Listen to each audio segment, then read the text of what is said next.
after September 11th, 2001. Years after the towers fell, the city filled with poems the way it had filled with smoke. Sudden, a critic calls it, suddenly everywhere.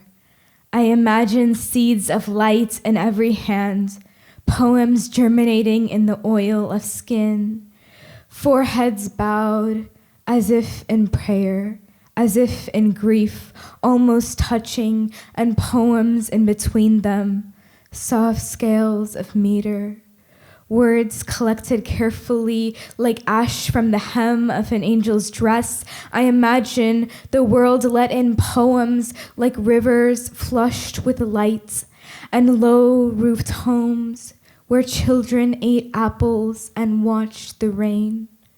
Our bodies, my mother answers when I ask her what the world reigned.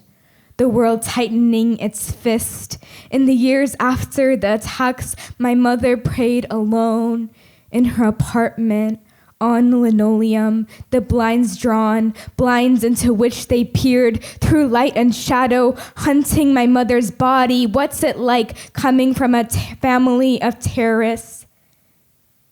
English floundered in my mother's mouth.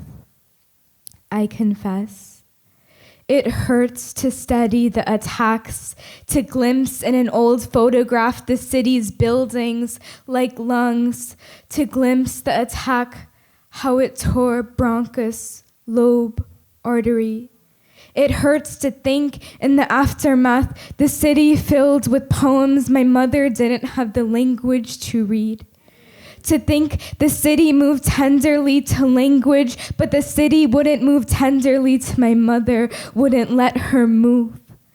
2 decades later, my mother, every morning, tells my sister and I to be careful, to listen, to respond yes, not to respond problem, not even to respond no problem, because they are watching, they are still calling us problem.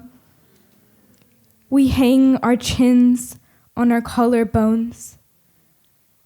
Diagnosed with pneumonia 6 years in a row, I think of the air this country doesn't want me to have.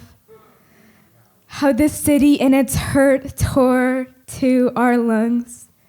We grieve a country that doesn't love us back.